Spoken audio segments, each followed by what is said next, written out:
When you see around the globe the maldistribution of wealth, the desperate plight of millions of people in underdeveloped countries, when you see so few haves and so many have-nots, when you see the greed and the concentration of power within, did you ever have a moment of doubt about capitalism and whether greed's a good idea to run on? Well, first of all, tell me, is there some society you know that doesn't run on greed? You think Russia doesn't run on greed? You think China doesn't run on greed? What is greed? Of course, none of us are greedy. It's only the other fellow who's greedy.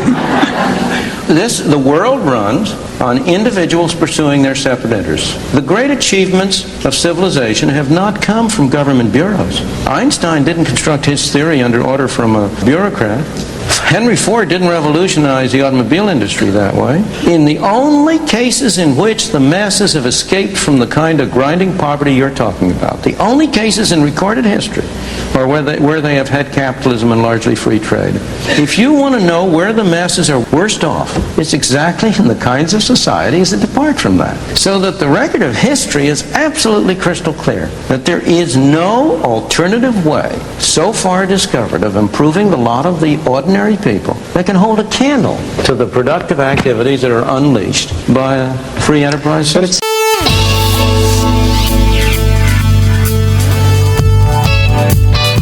Life matters, and the issues in life matter because they affect how we live our lives.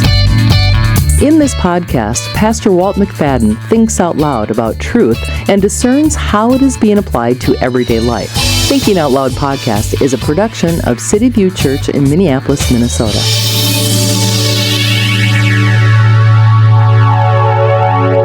Well, speaking out loud, Pastor Walt, it's just great to be able to have you back behind a microphone and talking about issues that really matter to today's people. And today we're going to talk about socialism. Why socialism today? I'm sure, Larry, that you know as well as I do that it's a hot topic. And all through the summer, we want the hot take on baseball. We want the hot take on football. We want a hot take, meaning we want it what's happening right now. So it's a hot take, and it's on socialism. And we have now in the Democratic Party candidates stepping forward and openly proclaiming that they are socialists, and then they tie in this little adjective with it, democratic socialism. We'll talk about that. Socialism at its root stands for the belief that a group of people can work together for the betterment of all the members of that population, not just for the benefit of the few. So what socialism basically does is it takes the resources of a given society and it freezes them there and then it redistributes them. It doesn't account for growth, it doesn't allow for innovation and enlarging the pie. Socialism basically says, however much money is in the economy, it's unfair how it's distributed, take it, redistribute it, that's the end of it. The problem is once you do that, you get rid of the incentive to innovate and to build new things and create new services. So if there are 5 of us in a room and I have $5 and nobody else has any money and I just give each person $1, then everybody in the room is better off except for me. That's true, but I now have no incentive to go out and make $5 more because you're all just going to take the money. I think a lot of millennials in particular are confused and need a little bit of advice. So we're going to go through some of the history of socialism, and we're going to talk about our worldview as Christians and how that ties in. And then we're going to bring it back together at the end and talk about how do we respond to this issue of democratic socialism. I don't know if this is the case today or not, but I remember as a young Christian, socialism was a big thing in church. At least people were talking about socialism, and it had to go back to the book of Acts where everything was in common. Is that kind of where some of the Christians feel today, that the church can and should be more socialistic? I've heard many college professors and even pastors now openly saying that the Bible seems to support socialism more than it does capitalism. The idea being that at the bottom or the root of capitalism is greed. There's never enough. You're always growing rich by taking somebody else's land or profit. And socialism, it's sort of the good angel, bad angel. So the capitalism is the bad angel, and we've seen all of these bad things come from capitalism, and then here comes the good angel, and the good angel is socialism, and it's all about sharing.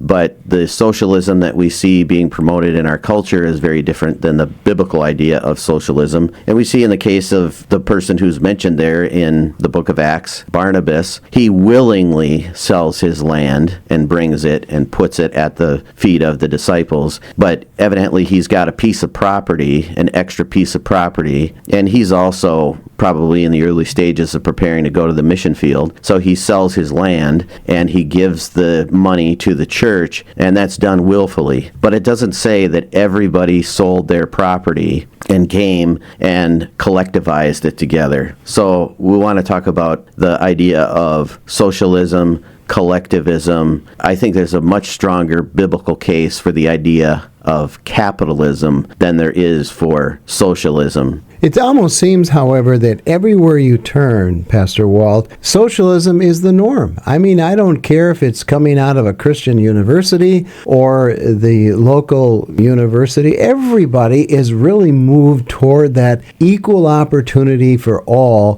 from pay to position to whatever it is. There doesn't seem to be an individual emphasis on individual growth. It's all about us. That's a hard one to fight in today's society. Sure it is, and like everything else, when it comes to something like being for abortion, you change the language and you say, I'm pro-choice, and then you are for socialism. That's a negative connotation. They say, no, I'm a democratic socialist. And so people get fooled and they don't have their antennas up. And being in a biblically illiterate church, not just the society, forget society, let's talk about the church. The church is biblically illiterate. And our worldview is formed more by our political leaning. So we don't want to even investigate what the other side is saying. We just want social media to continually feed our brains with ideas that we already support. So once we're on that path of thinking socialism is better, we're never going to look sensibly at the capitalistic side of it. 43% of 18 to 29-year-olds think socialism is okay. Then we begin to demonize people. And, we demonize rich people, and we demonize white people, and we demonize. There's always an enemy. There's always somebody out there that's doing something wrong or doing something evil. There are many different types of socialists, but the main idea is that the rich and the powerful don't get to call all the shots when it comes to the economy. And that part of it is what bothers me, is that we get away from the biblical idea of original sin, that at our core, every one of us are sinful, and we are in need of a Savior, Jesus Christ, and that our motives need to be shaped like Jesus' motives. And Jesus lived under a very oppressive government, very terrible time. And that's another interesting story, how people like to romanticize the Greco-Roman culture. But it was brutal. There was slavery. Over half of the empire were slaves. So that you have, again, this tyrannical government, and people try to romanticize it. Okay, so Pastor, let's start looking at some of the history of socialism and how that fits in with today's thinking and how it's influenced so many people in our culture. Let's start with going back to the root. Karl Marx writes his manifesto. Most people agree that we need to improve our economic system somehow, yet we're also often keen to dismiss the ideas of capitalism's most famous and ambitious critic, Karl Marx. He's, rejected different places in Europe, he's accepted in different places, and then somehow he finds his root there in Russia. And Russia, up to that point, was imperialistic, just like the other nations were. And they found that the Tsar, and again, you can look at the governments that precede the communists, very brutal, oppressive government in Russia. And so the people have had enough, and then they're going to rise up and they're going to overthrow this oppressive government. And somebody gets this great idea, well, wouldn't it be great if we lived in a society where everybody shared everything and nobody owned their own property, everybody was looking out for the interests of others. So we get communism. But at the root of the Communist Manifesto, there are these particular tenets, and one of those tenets is that religion and communism cannot mix. So God has to be out of the picture because God interferes with our loyalty to our government. See, there has to be that highest loyalty to whatever we serve, and Christians will get in the way because their loyalty will go to God before it will the government, and the government won't be able to accomplish what it wants to. And so we start out with a war. Most people don't know this. So we come to the end of World War I, and Russia is suffering, and people are starving to death, and they have to step out of World War I because, number one, they're being defeated by the German army, but number two, there's so much chaos at home. And then after World War I, there's a long war between the whites and the reds. The whites are the socialists and the reds are the communists. And this goes on for a few years, and finally the communists win. And then eventually Joseph Stalin comes to power in the 1920s. And the first thing that he realizes is that he has to purge the country. So every Christian, every pastor, every educated person, every person high up in government is shipped off to Siberia.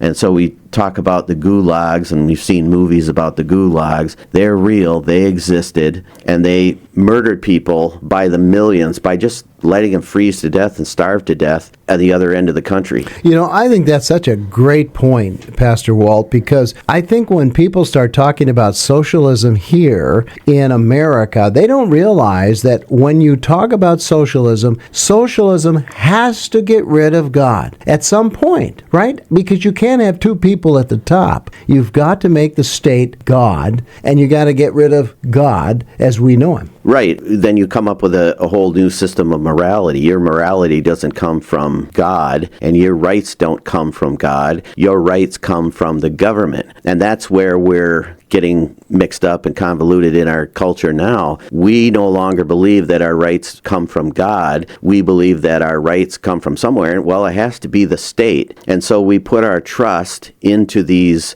angels, right? Again, these good angels who are going to do the right thing. And we never seem to learn the lessons of Hollywood and politics. These really are not good people. I love the story of Davy Crockett. He went and became a representative for his state, and at the end of his 2 terms, he went back and eventually died at the Alamo in Texas. But that's the way you did it. You went and you served your state, and then you left. And I hail and appreciate the things that John McCain did in the Vietnam War, but I have a hard time with a person spending their entire life in politics. It was never intended to be that way in the first place. You get in and you get out, and then you let somebody come in. And we get this idea, and this is probably part of the reason why Trump was elected. People are sick and tired of this idea that a person has to be in office for 30 or 40 years before they're ready to be president. We've seen people step in historically from all different kinds of roles, step in from the education world or the business world or the military, and some of them have been very fine presidents. So we're putting our loyalty into people who are beholding to special interest groups and lobbyists instead of finding these fresh faces that are really in touch with the people. But back to the whole historical idea. So then communism spread over to China, and it was the same idea. They're coming out of World War II, and there was loyalty to the communist soldiers in China because they seemed to have better success against the Japanese, and so their forces began to grow, and then eventually the government that was present there went to Taiwan, and Kai-shek was exiled there, and they realized they had the same problem. They wanted to share everything, but they didn't have enough to share with all of these people. So there was a deliberate attempt to starve people out. And the numbers are in debate, but somewhere between probably 30 and 75 million people were starved in communist China in the Great Leap Forward. Isn't that interesting? They call it the Great Leap Forward.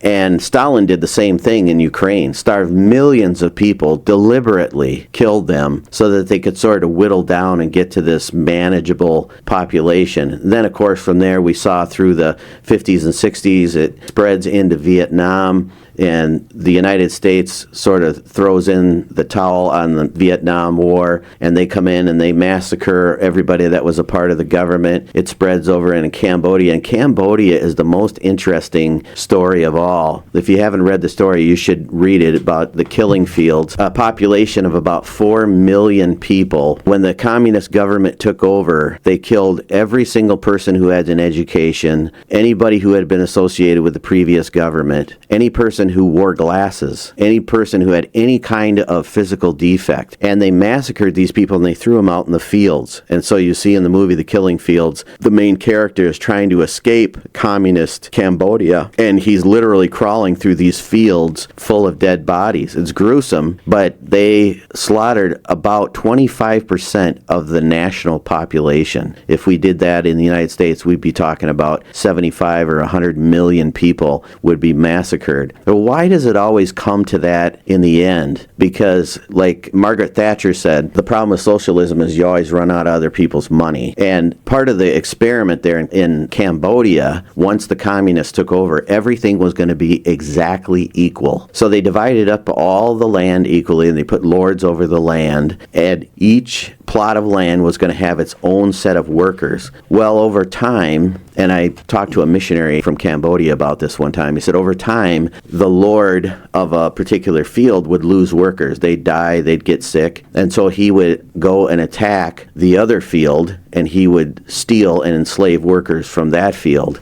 And so this wonderful experiment of sharing begins to spiral out of control to the point where the Vietnamese government actually had to come in and take over the Cambodian government, and then Pol Pot was exiled and never really stood trial or paid for the crimes that he committed against humanity. When you add it all up, you probably are hitting around a 200 million number that were massacred in the 20th century. And there is hardly any difference between socialism and communism. All it comes down to is some property rights and who owns businesses and those kinds of things. The end game is still the same, that we are the good people and we're here to share and we're here to make things equal.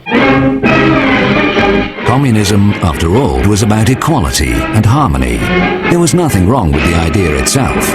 Well, actually, there was. When communists come to power, and that doesn't matter where, let it be in Russia, in Poland, in Cuba, in Nicaragua, it doesn't matter, in China. Initially, they destroy about 10% of population, and that's very specific. This is used not just to kill enemies, they're not enemies, it's to restructure the fabric of society. It's a social engineering. Top intellectuals, best workers, best engineers, they would kill them all. And then they will try to restructure the new society.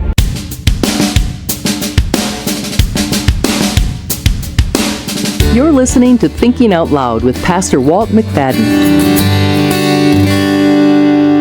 And so in the process, what I'm hearing you say, Pastor Walt, is that there needs to be the death of the individual, because the individual is really the enemy, right? Individualism, capitalism, private investment, all of that is evil in the minds of a socialist. I think you have to place it in that kind of definition for people to understand that if socialism were to take over the United States, so much of this stuff that we're accustomed to would just totally go by the wayside. Exactly. We live in the wealthiest nation in the history of the world, and there's the idea that we have been an imperialistic country. America is not an imperialistic nation. We don't take over nations. We set nations free, and we do have some military occupation in different parts of the world. That's because we are wanted there. We were wanted in Europe. We were wanted in South Korea to stay and keep peace. So, of course, America does some negative things, and that's all we hear is about all the negative things that happen in the United States. But there's one other thing interesting about the biblical basis for all of this. When the children of Israel came into the Promised Land, one of the laws that God put into place was that once a person owned a piece of land, they were forbidden to sell that piece of land. That piece of land was to be passed on from one generation to the next. And so the idea of property rights being written into the moral code, the idea was that a person could have their own piece of land, that they could have liberty. And we forget about, that's one of the things that makes America great, is that people can own land. If you think about Europe and its history, part of the reason why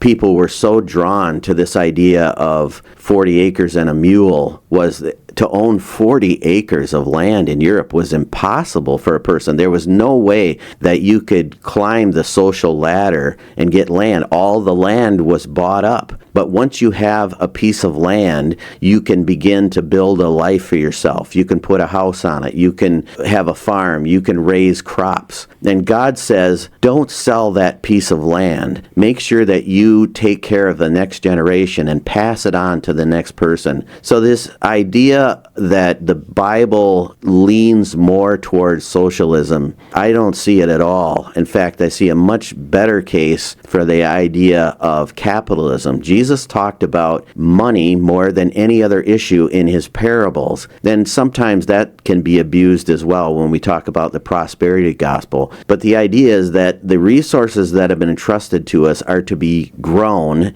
and to be used for his kingdom, not to be entrusted and handed over to some government that we think is good or better than the other. One other part of it is, theologically, in Matthew chapter 4, Satan comes to Jesus and tempts him. And he says to Jesus, if you bow before me, I'll give you all the kingdoms of the world. It's interesting that Jesus doesn't say to him, the kingdoms of the world don't belong to you. I think the kingdoms of the world did belong to him. Adam was told to go forth and have dominion, but he gave up his dominion. And now the Bible refers to Satan as the prince of the world or the prince of the air. I think the kingdoms of the world do belong to Satan. Theologically, I also teach what the Bible teaches, and that is that God is transcendent. God is outside of creation. So Satan may have control of the kingdoms of the world. And we see this particularly when we get to the book of Revelation, that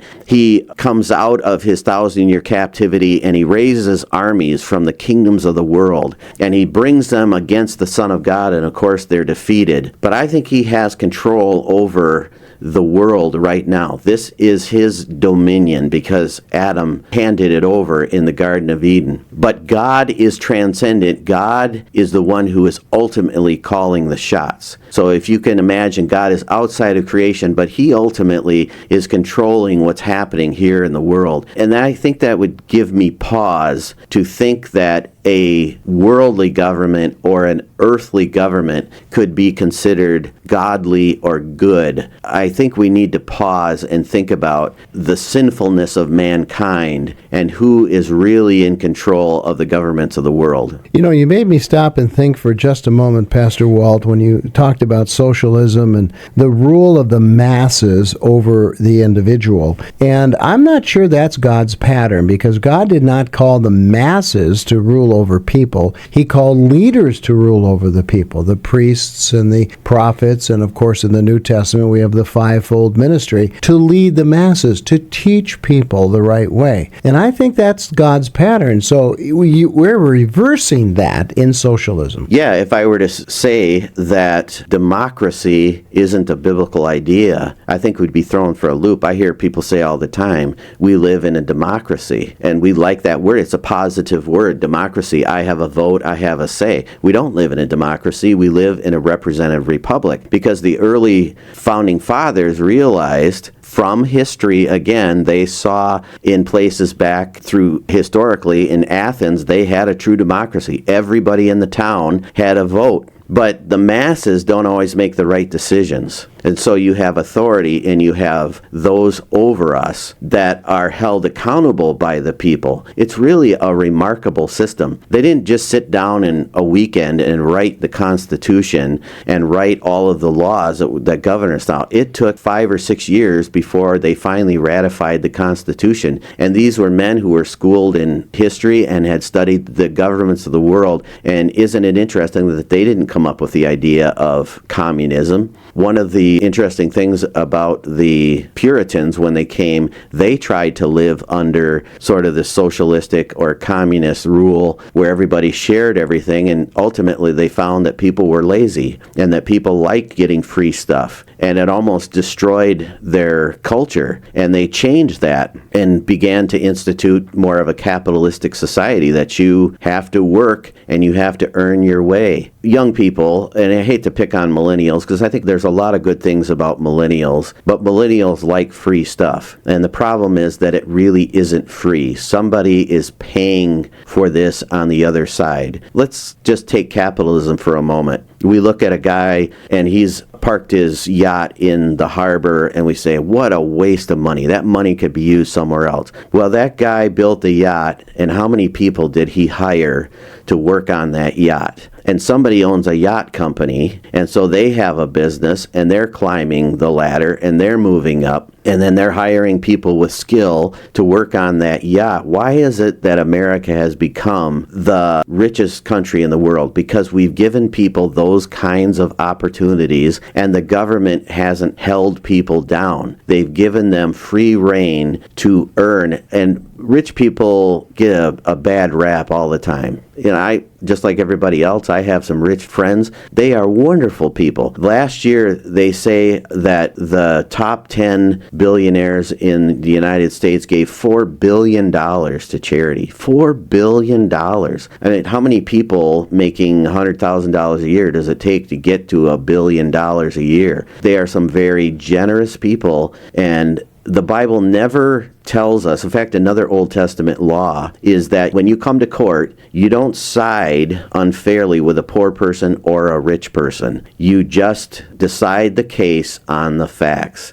And it's really easy to demonize rich people. But the reason why we have a middle class in the United States, which other countries don't have, is because we have rich people that can hire them and pay them a wage that allows them to own property, send their kids to college, build a house, all of those kinds of things. Well, I sure appreciate what you're sharing, Pastor Walt, because it merely makes us stop and think. And so at the end of the day, your advice to our audience is what? Do your own historical research. Look at the history of socialism and communism. Two more examples that I touch on briefly before we close. Everybody looks at Sweden. Sweden, I think their population is about 10 million people. So what works for 10 million people isn't going to work for 320 or 340 million people. But the basis of their economy is capitalism. So it isn't a true socialistic country. And we're also seeing in the European Union, these countries are running out of money. They're not producing enough. They're taxing the rich people too much.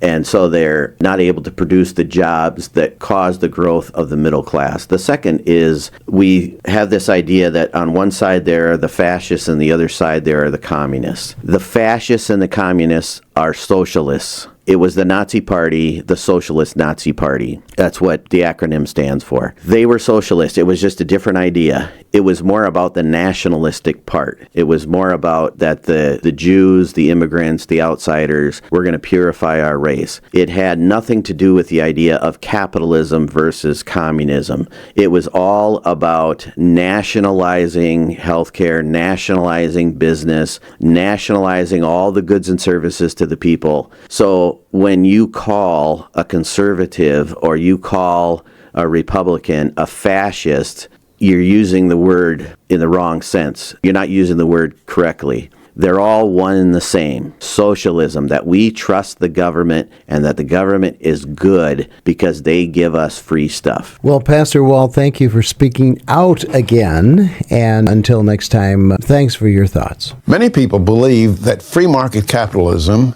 is selfish, even immoral. They say it's about greed, about hunger for money and power, that it helps the rich and hurts the poor. They're wrong. The free market is not only economically superior, it is morally superior to any other way of organizing economic behavior.